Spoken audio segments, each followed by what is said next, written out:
This is a recording from a Sunday meeting of the BC Humanist Association in Vancouver. Humanism is a progressive worldview that, without supernaturalism, affirms our ability and responsibility to lead meaningful, ethical lives capable of adding to the greater good of humanity.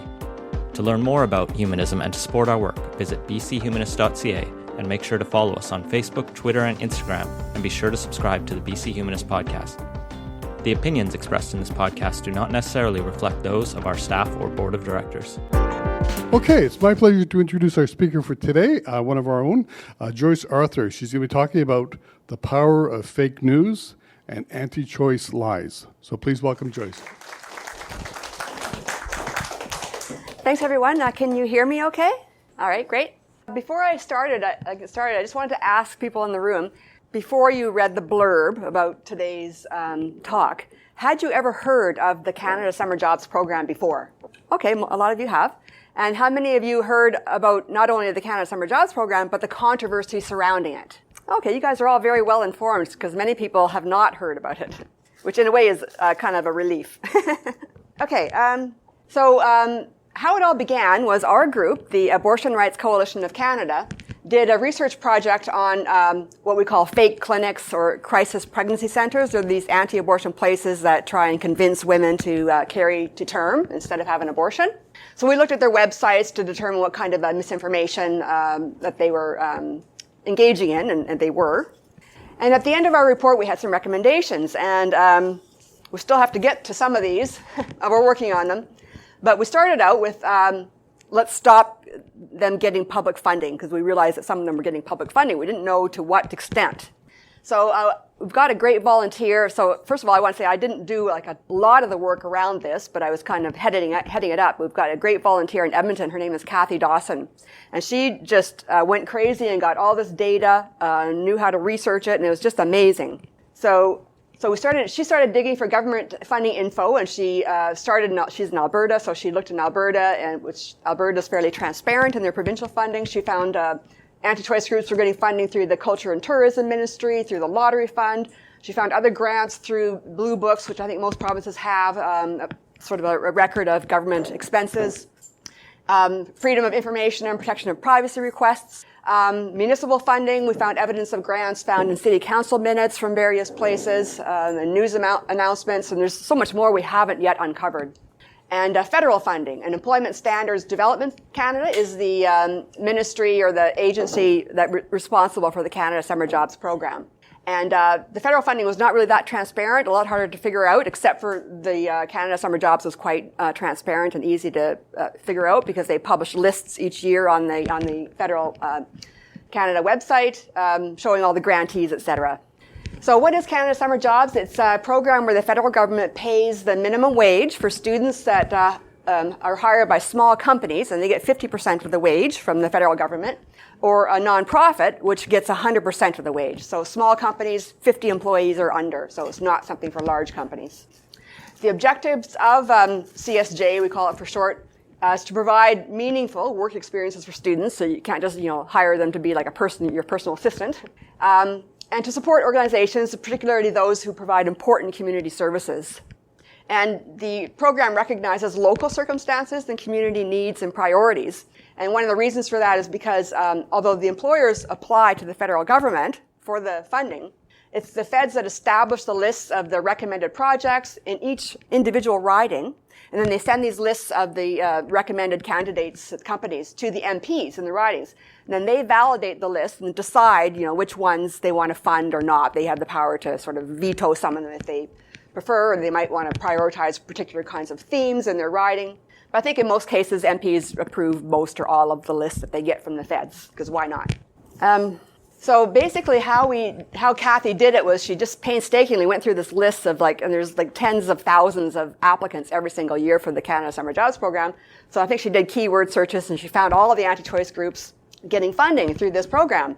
And turned out to be about 60, I think about 59 to be exact. So here's an example. This is the South Fraser Pregnancy Option Center. They got $14,000, I believe, in 2016 or something. And now, initially, you remember this came out of our study of crisis pregnancy centers, and we suddenly realized that it wasn't just the CPCs, the fake clinics that were getting funding, it was also political groups. So here's a roundup. We put this together a little bit later, but we looked from years 2010 to 2017. All anti-choice groups, the total funding they got was $1.8 million. A total of 59 groups were funded. Of those, 44 were the fake clinics, and 15 were advocacy groups, actually really political groups as far as I'm concerned. And of those political groups, 9 of them had charitable tax status, and a lot of the fake clinics do as well. That's another issue, though. That's what we call the crisis pregnancy centers, because they sort of pretend to be unbiased, secular centers, that give women all their options and everything. But in fact, they have no medical services, and they're run by untrained volunteers. And they sometimes set up beside real abortion clinics and try and, lure women in by telling them they can provide the help that they need and so on. So, fake clinics. So, over the years, 114 different members of parliament gave funds across 93 ridings. The difference is because MPs come and go, and a lot of them were new after the 2015 election. So, out of those, 69 were conservatives. There were 35 liberals, and even including a lot after the 2015 election, and even 10 NDP MPs. And we think many of those didn't really understand what they were funding, because 8 of the 10 were to fake clinics, and sometimes they could be very deceptive. But 2 of them were to political groups, so that was very interesting. So we issued a press release on April the 10th, 2017, announcing our findings on that anti-choice groups were getting Canada Summer Jobs Program funding. We didn't like that. In particular, we pointed out one of the groups, I don't know if you can read this, but the Canadian Centre for Bioethical Reform. That's a very Orwellian name, CCBR for short. They're an extremist anti-choice group, and they're the group that goes around in cities across Canada. They've been really busy in Toronto this summer, displaying these big signs of aborted fetuses, and they deliver graphic flyers with aborted fetuses on them right into people's mail slots. And families with children get really upset because their kids are seeing this stuff. And it's very offensive. And they were also active in the 2015 federal election campaign, attacking Trudeau and other MPs. Like they produced flyers with an aborted fetus next to Trudeau's face, and they distributed these around. Turns out they were using Canada Summer Jobs money to train and pay students to do that. And not only that, try out this pointer here. This amount here that was given in 2016, $57,000 almost to the Canadian Centre for Bioethical Reform, was given by an MP in a Liberal riding. Her name was Ikra Khalid from Mississauga, Erin Mills. She was a new MP in the fall of 2015. And so 2 days after our press release, it came to the attention of the federal government almost immediately. And so the MP, Ikra Khalid, who allocated this money, said, it was a mistake. It was an oversight. It won't happen again. And the Liberals, the Liberal Party, the government said they would stop allowing Liberal MPs in Liberal ridings to give out any Canada Summer Jobs funding to anti-choice groups. And very next day, they said, we're going to find a way to shut down the Canada Summer Jobs grants to all anti-choice groups in all ridings, whether Liberal or not. So fast action. Our press release was on April 10th, and this was 3 days later. Now, we had been emailing the Employment Standards Development Canada, ESDC office, about this. And after this decision from the government was announced through the media, we said, hey, we've got lots of information we can help you with. We started this issue. We brought it to your attention. Here's some lists of anti-choice groups so you can, cross-check them against your vetting procedure. We can give you information on all the past funding that anti-choice groups got, the ridings that, were involved. Never heard back from them. Now, in fairness, we didn't have a contact there. We were using their regular email address. I tried phoning them, leaving messages. They never called back. So in the meantime, over the summer, the government announced that they were rescinding all the funding that had been announced so far for that year. So 3 anti-choice groups whose funding was retroactively rescinded sued to get it back, and they won. In fairness, it's because they had been approved under the old criteria, and the judge said, well, you can't just change horses in midstream and take away that funding, so they got it back. I don't know if other groups got it back, though. So finally, on December the 19th, and this was 6, 7, 8 months later, the ESDC published a new attestation requirement for the Canada Summer Jobs Program. And one of the groups that sued was the Canadian Centre for Bioethical Reform, as well as Guelph and Area Right to Life and Toronto Right to Life. So here's what they said. There's an application form that employers have to fill out, and then a section that have to tick a box. and say, I attest that both the job and my organization's core mandate respect individual human rights in Canada, including the values underlying the Canadian Charter of Rights and Freedoms, as well as other rights. These include reproductive rights and the right to be free from discrimination on the basis of sex, religion, race, national or ethnic origin, color, mental or physical disability, or sexual orientation or gender identity or expression. So I've put in orange there some of the key phrases. And, you know, I'm not sure what you think about this, but there's obviously some ambiguity there, and some confusion arose. And I even asked them in emails, another email, and in the media to clarify what they meant by the attestation requirement. In particular, what does core mandate mean? What does the word respect mean? Wasn't defined. On the other hand, it wasn't really rocket science. I decided to, I listened to and read the media comments by Justin Trudeau was defending the new requirement in the media. So it's kind of cool to, you know, start this whole issue and then have Justin Trudeau in there defending something that we initiated. And the minister of the ESDC was Patty Hajdu.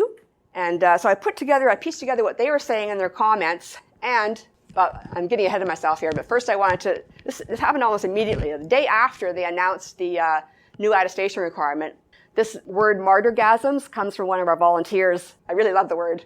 So they just kind of went crazy. Here's a quote from the Christian Post news article.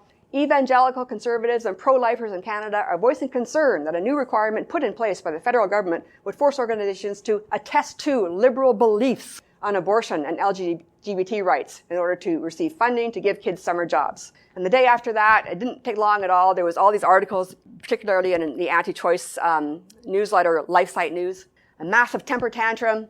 And these are some of the phrases that they used in their articles. And I just put the exclamation marks there for sort of, because that's what it seemed like. They were going, thought control, ideological coercion, it's tyrannical, it's totalitarianism, and a witch hunt.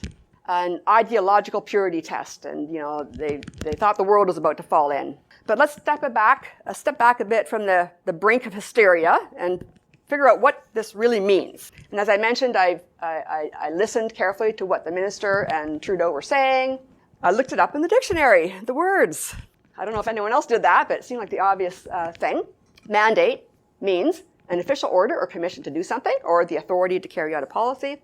So really that's sort of talking about activities, what a group does. It's not about their beliefs or their values. And to respect, it can mean admire someone or something deeply, but it also means have due regard for, which means avoid harming or interfering with, and agree to or recognize and abide by. So it's not about supporting or agreeing with, it's about avoiding interfering with, and I realized that was what they meant by the word respect. So on January 21st, I published this on our Facebook page, my interpretation of the what it meant. And I also wrote another email to the ESDC explaining this. There was more information to it than this. I told them I was going to publish it and talk about it on the CBC the next day because I've been invited to speak on The Current about the issue.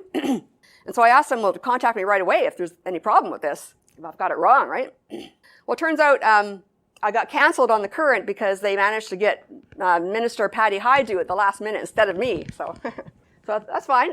Anyway, here's my interpretation. So core mandate means the primary or explicit mandate of the group, which must not be to actively undermine or try to remove individual human rights, the ones listed in the guidelines. And to respect charter rights means that regardless of their own beliefs, whether they agree with those rights or not, employers agree to not use the summer jobs funding for activities that undermine or oppose any of the listed rights. In other words, they'll take a hands-off approach.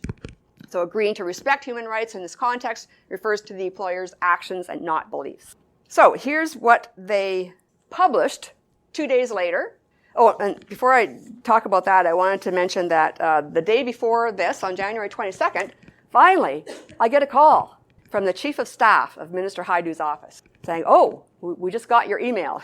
And so it was a guy, and we went over my interpretation, line by line. He goes, yeah, and I got it exactly right. The only thing I'd missed that there was a prohibition on using the Canada Summer Jobs funding to discriminate in hiring, because some groups were, in the past, have been refusing to hire LGBT youth for the jobs. So here's the government definitions, clarification they issued. Core mandate is the primary activities undertaken by the organization that reflect the organization's ongoing services provided to the community. It's not the beliefs, it's not the values of the organization. Respect means individual human rights are respected when an organization's primary activities and the job responsibilities do not seek to remove or actively undermine these existing rights. So very, very similar to what I had written just a few days previously. Now, I should say I listened to the current, and I listened to Minister Haidu explain things, and I kind of thought, maybe I could have done a better job. But anyway, it sometimes felt over the ensuing weeks that the Liberals could be doing a better job, in the media trying to explain this. It was still confusing. And I kind of felt sometimes like my group was being put into the position of being like the bulldog defender, of the Liberals on this new policy that they'd come up with. And we had never even asked them to do that. We just wanted them to take funding away from anti-choice groups. Be that as it may, we supported it. But I did ask in the media, that said they should clarify it. Okay, so here's the new thing. And I just wanted to mention that they also gave some examples of eligibility. So, like, for example, an organization whose primary activities are focused on removing or actively undermining women's reproductive rights, an anti-choice group, in other words, if they applied for funding, they'd automatically be ineligible because their core mandate is to oppose women's human rights. But if it was a faith-based organization, like a church, that, their mandate is to, spread the faith or whatever, but they might incidentally also not agree with abortion, but that's not their core mandate. It's not what they're not sending, the parishioners out to protest in front of abortion clinics. So they'd be eligible for funding as long as they don't actually use the funding to specifically oppose human rights in some way or discriminate in hiring. Otherwise, they're completely eligible. That's the only barrier. So really what they were trying to do is just, and when I talked to the chief of staff, and I had a couple of different conversations with him, because I was curious, I was trying to figure out, why exactly did they do it this way? Because there were some groups, like some Liberal MPs, some NDP MPs, some otherwise supportive commentators saying, well, sure, yeah, I agree, we don't want to give funding to anti-choice groups, but why use this sledgehammer approach to, you've got the churches and everything up in arms. So they said, the ESDC said, well, they can't review every application individually. They get like 40, 50,000 a year. It's just too much. They just don't have the resources. So the attestation requirement kind of allows groups to vet themselves, decide whether or not they would qualify and apply. They also needed to not only make anti-choice groups ineligible via their core mandate, but also eligible groups that would use the funding to discriminate or undermine rights, as I mentioned. Because they had some other complaints coming in about like summer camps, for example, that hire camp counselors and youth. Some churches, et cetera, don't have even in their policy that they won't hire LGBT youth. Also, Minister Haidu said in the media that the CCBR, that extremist anti-choice group, had been lying on their applications. And so they couldn't take the application itself at face value anyway. So the idea, thinking, I guess, was that the attestation requirement would be more likely to deter groups from applying or lying on it, because it kind of has the aura of an oath. Although it wasn't clear what, I tried to figure out, what is the actual, what's the punishment, for lying? And they didn't want to answer that question. They weren't sure. And also there was some criticism about, well, why don't we just have, the MPs and their ridings, vet the applications? They could do it. But we can't, obviously, because, well, first of all, their validation of those lists is voluntary. Many apparently don't even look at it. They just approve them all. But many MPs are anti-choice. They're not going to be dissuaded from, not funding an anti-choice group. So, and Minister Haidu said, this is a quote in the media one day, there was just simply no way to get at the true activities of an organization. And so we're asking organizations to confirm that their activities don't violate the Charter or other fundamental rights. So, what clarification? The confusion just continued. Conservatives started using the issue as a political weapon against the Liberals. On March 1st, there was a Conservative motion debated in Parliament trying to stop the attestation requirement. The top line there, at the headline in the paper from February 13th, nuance lost in an age of instant outrage. I think that really sums it up quite nicely. So this motion, it was by a Conservative MP. She said that, it said that non-political, non-activist groups, so like churches and religious groups, they should be able to get the funding from Canada Summer Jobs regardless of their private convictions and whether or not they choose to sign the attestation. Well, it's misworded because those groups already can get the funding. They are eligible as long as they don't discriminate in hiring. Anyway, the motion was defeated, and we issued a statement blaming the Conservatives for the confusion. And what was happening was that many conservative MPs were failing to reassure their constituents, explain to them that, yes, you're still eligible, don't worry. So they turned the issue into this political weapon at the expense of students hoping to obtain summer jobs. So you may remember the anti-choice terms that I showed before about totalitarianism and the witch hunt and so forth. Well, during this debate, here's some of the terms that the conservative, well, probably mostly anti-choice MPs used to describe the attestation requirement. Orwellian, bigoted, intolerant, unconstitutional, compelled speech, the liberal agenda, liberal values, Trudeau's opinions, ideological warfare, ideological straitjacket, and so on. And I just wanted to read out to you because I thought this was really good. Like, after all these tedious speeches by conservative MPs, this liberal guy got up, not an MP, his name is Andy Fillmore, he's a parliamentary secretary to Minister of Democratic Institutions. He says, I am so confounded by the mendacious invective from the conservative members and from the leadership that I hardly know where to start. I come from a long career in public service, and I have seen my share of sophistry and oratorical parlor tricks where elected members were trying to confuse the public into believing something other than what was true, other than what was being proposed. What I fear here is that the overreact by the conservative benches on this matter is so great that it is doing damage to the very institution of public service. Misleading smart, good people, good organizations into believing that they should not sign the attestation and that they are therefore ineligible for funding not only harms those institutions, but it harms the students. And just before I go on to the next one, I just wanted to mention that the NDP basically were more or less in favor of the attestation, kind of reluctantly, but they didn't like the liberal handling of it. Thought it was clumsy and ham-fisted, was some words used, and so on. Yeah, fair enough. Elizabeth May was against the attestation. She just thought it went way too far. I had an email debate with her, could not convince her to change her mind. So here's some of the headlines, just a small sampling. This is after, remember, after the clarification was issued with the new definitions by the Liberal government. And there was dozens of similar articles over the coming weeks after that, and even months. It was just overwhelming. And it's all coming from, now the focus has shifted from anti-choice groups to the religious groups in the churches. A lot of columnists, too, weighed in, and I think there may have been one woman columnist, but they were mostly all men, 8 to 10 male commentators, all against the attestation requirement. All of them were silent during the Harper administration when he was cutting all that funding to women's groups. Ironic. Had an argument with one of the columnists. He misquoted me. Actually, he didn't even talk to me. He just said that I had said in the media that I wanted the attestation requirement removed. And I said, I didn't say that. Please retract that. He says, he replied, he says, I got that from Brian Platt, another columnist, but he had also gotten it wrong. He had said that I said the wording of the attestation requirement should be changed to address the concerns of churches and religious orgs. But I've been talking about, not changing the attestation itself, just clarifying it. So he got it wrong a bit too. And then John Iveson even took it further and got it more wrong and completely misquoted me. And he refused to retract what he said. Just said he thought it was fair comment. He didn't even talk to me, right? It was very, very insulting.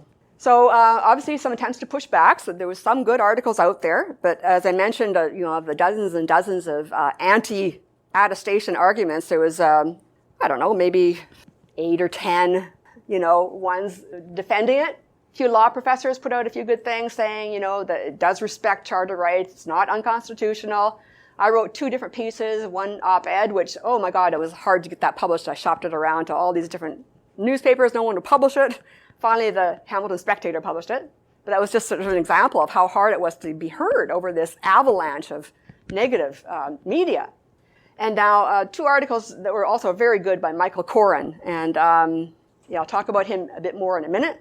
And all the media, consistently, all the conservative commentators, the religious groups, the anti-choice groups, they were all continually talking about how the attestation requirement was about supporting abortion rights, supporting LGBT rights, having to believe in them, having to go against their own beliefs in order to sign the attestation, which was not what it was about. So one good thing was that Action Canada for Sexual Health and Rights, a great pro-choice group in Ottawa, they organized an open letter, which of course we signed, supporting the attestation requirement. So it was broadly supported by civil society, but those voices weren't being heard. And they noted significant misinformation has been widely circulated in the media about the nature of the attestation. So they noticed it too, and I've talked to Action Canada since, and they're totally on board with us and what we did. Michael Corrin. Who's heard of Michael Corrin before? He used to be, if I may say the word, horrible anti-choice right-wing ideologue. I remember years ago I got invited to be on his program, and I refused because he was so vicious I didn't want to even go there. And but he had a conversion. He used to be Catholic, and he's still religious. He converted to Anglicanism, and is now pro-choice, pro-LGBT. He's like totally changed and come around. He's a great guy. We sometimes email each other. I send him my articles, and he says, thanks, great article, appreciate it. So he tweeted this, and a couple of articles touched on this, and it was a very, very important point that I want to bring up. And that is, and he knows these people. He was part of them for many, many years, right? He knows what they're all about, the anti-choice groups, the anti-LGBT groups, the churches. He says, so much criticism of the summer jobs program policy concentrates on abortion, and that's what it was all about. Abortion, abortion, we don't believe in abortion. But many, if not most, of the same groups would also deny employment to people in same-sex relationships. Do you still think they should receive public money? So the idea here is that is all the fire and fury over abortion really a cover for the religious groups being anti-LGBT, and they don't want to admit that because it's less, socially acceptable to say we're not going to hire, gay people. So we've raised this issue a few times, but it hasn't really gained traction in the media other than through Michael Corrin. Anyway, here's a result of the applications for 2018 for the Canada Summer Jobs Program. A total of 1,559 groups were refused, and some of those were just for other, mundane reasons. But about 1,400 of the refusals were linked to the attestation requirement. So groups were refusing to check the box. A lot of them were sending in the applications anyway, and then including a letter saying, we can't check the box because blah, blah, blah, blah, we don't believe in abortion rights, and so, please give us the funding anyway. But the deal was, and the Liberals were very firm on it, and I have to give them credit for this, they just rejected these applications. Well, actually, they gave them a second chance, returned it, and said, please reapply, you have to check the box. But many didn't, and I think probably a lot of groups didn't even bother applying. So that's one of the headlines. 50 groups in Nova Scotia were refused, rejected for grants because they refused to check the box. But the applications were up slightly from last year. The Liberals had increased funding for the whole program as a whole, promoting it. And interestingly enough, we did some research on this.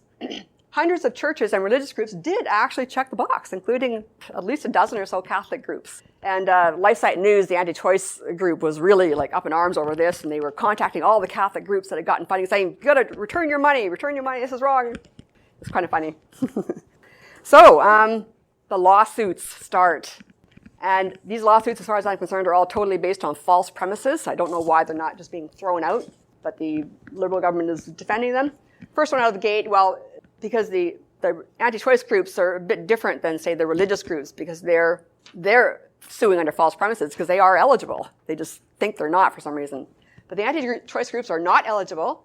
So Toronto Right to Life filed for an emergency injunction right away after the attestation was announced back in December. They lost this in January, said that the court actually said that the Liberal government would be far more harmed by removal of the attestation requirement at that point than the anti-choice group would be. So that suit is still outstanding. There was a bunch of interveners joining into the case. Interveners are like a group that has a special interest in the case. They apply to, send in a brief or give oral testimony on a particular matter. So Action Canada, the group that I mentioned that did the open letter with 80 signers, they're intervening on behalf of the government. Unfortunately, the BC Civil Liberties Association is intervening on behalf of the anti-choice group. And I found that really disappointing. I think they're on the wrong side of the issue. They don't quite get it. I had a frustrating conversation with someone there. But anyway, some of you may be fans of the BC CLA. I am not. I have not been for a long time. As far as I'm concerned, they're anti-choice. So these other groups down here are just, with the exception of Power to Change the Ministries in Langley, that's a religious group, but the rest are all just ordinary companies who claim that they're being denied Canada Summer Jobs funding because they're being compelled to agree with abortion and all this stuff. And a lot of them saying, well, it's got nothing to do with abortion or my beliefs, so this is just not right for the government to be compelling my speech. But we did a bit of digging on some of these, or some of them actually said right in the media that, oh yeah, by the way, the president, of A1 Irrigation, they're both fundamentalist Christians, and anti-abortion, and so is the case for most of the others as well. So there's something more going on there. Oh, and there was a couple of companies that they they got media coverage for this. They closed down for the summer rather than even apply to get Canada Summer Jobs because they needed that to keep going over the summer. And one of them was the Bruno Cherry Festival in Saskatoon, which actually was associated with the Catholic Diocese there, and a museum, Bangor Sawmill Museum in Nova Scotia. And it turned out that guy who owns that is a fundamentalist Christian, anti-choice.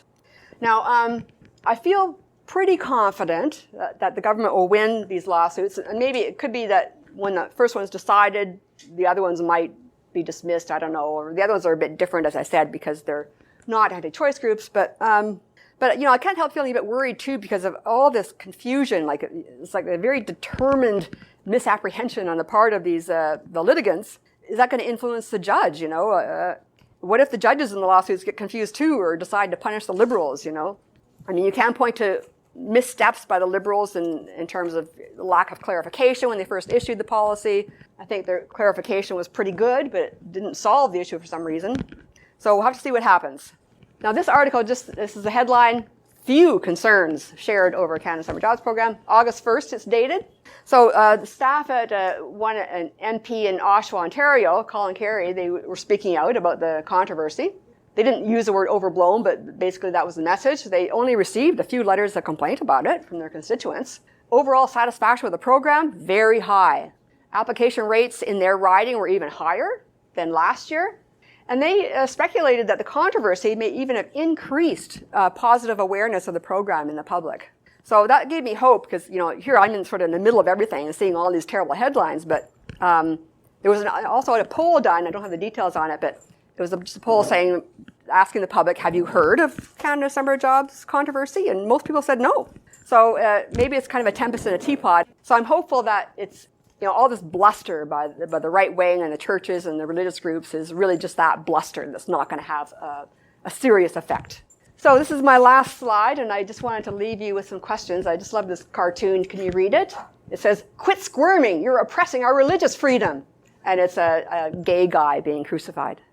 I mean, we live in a Trumpian age of fake news now. So I think what's clear from, if you follow anything going down in the States, Trump's base, they don't care what's true about the facts, and they won't listen. They just blindly support Trump, whatever he says.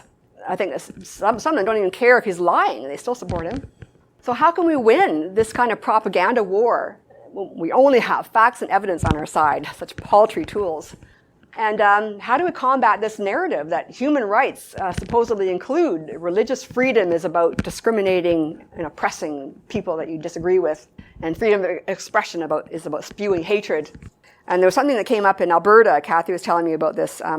For Conservative MPs, provincial MPs in Alberta, the word diversity, it means that society and government should accommodate anti-choice homophobic views. And then kind of a final question I threw out there, like I look at the States and kind of think, so glad I live in Canada. But then I think, we had Harper for 10 years. Sooner or later, we're going to get another Conservative government. Andrew Scheer, who's the Conservative Party leader, is an anti-choice ideologue. What's going to happen? Are we actually safe here? What can happen? So I wanted to sort of leave that as a final statement, and then maybe if you have thoughts about how to answer some of these questions, I'd be very, very happy to hear what you think. Thank you.